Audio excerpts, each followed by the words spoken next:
Tayo na tayo sa mga events sa gig, no? Tapos gusto nang pakita sa inyo si X5. So, ito yung pinaka mabigat sa ngayong December dahil nasira yung aking paboritong X5. So, bumagsak siya sa event ko sa Laguna. Yan. Tapos ito, nag-i-epekto. Nasira yung dalawang key. So, yan guys. Gusto nang pakita sa inyo itong more than 20 years na ito yung pinaka-unang pinurchase ko na synthesizer. College pa ako. Nakuha ko ito kay Pastor PJ ng Basta. Dito si Pastor Bata. So, sa kanya di-purchase to.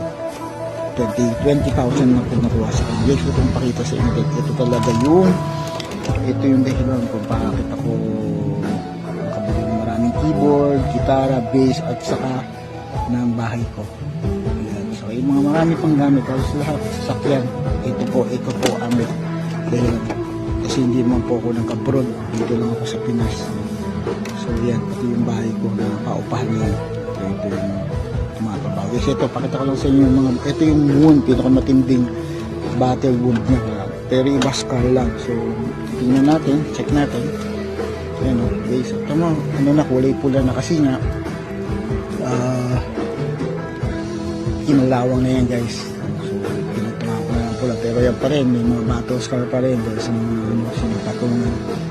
Tapos ito guys, itong keyboard ko ito napaka-importante sa akin. Isa lang po ang hinangaan kong batang, marami naman, pero isa yung pinakabilib akong keyboardista. Nakikita niyo pang signature na to guys. Ito ay signature ni Corey Henry na pumunta siya rito ng Lasing. Ayan guys, so ayan, yung mga yan, kaya importante sa akin itong keyboard to. Pinuntahan ko pa siya after my event, pinapirmahan ko sa kanya ito, nanula ko sa kanya. Yan yung mga battle scar guys, pero maandar to guys ha, hindi to sira. So yan yung mga battle scar, bumagsak to sa airport nakita ko pa dati.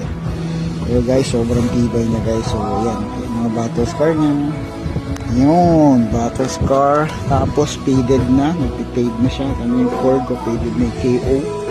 So KO na siya, hindi naman KO. So maybe gagawa natin para makakuha tayo ng yan. And so far yan, so bubuksan ko siya guys, kaya kailangan ko siyang check. Hello guys, ito na-tear down na natin yung X5. Kaya tear down na siya guys. So ito, naging issue. Ayan, bali hindi na ako gumawa. So ang na-damage ay isa, dalawa,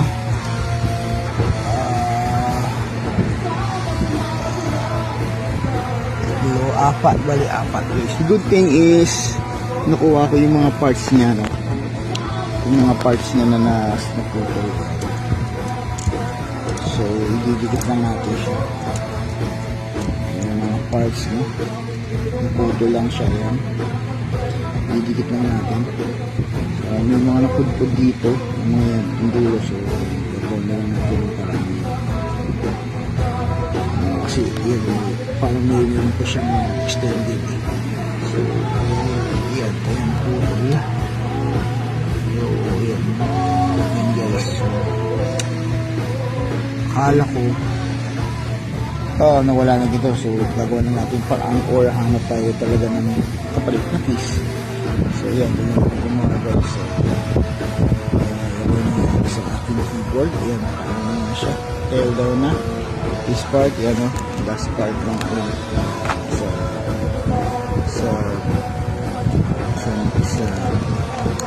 dito sa part na to, sa high pitch, medyo lalim. So ang aksidente niya guys ay bumagsak siya ng pag-anon. So tumama sa kanto, gano'n na, kaya umangat. Okay, kasi kung titingnan natin yung bali, yan o, so yan siya. So didikit na naman natin yan, kaya pa yan.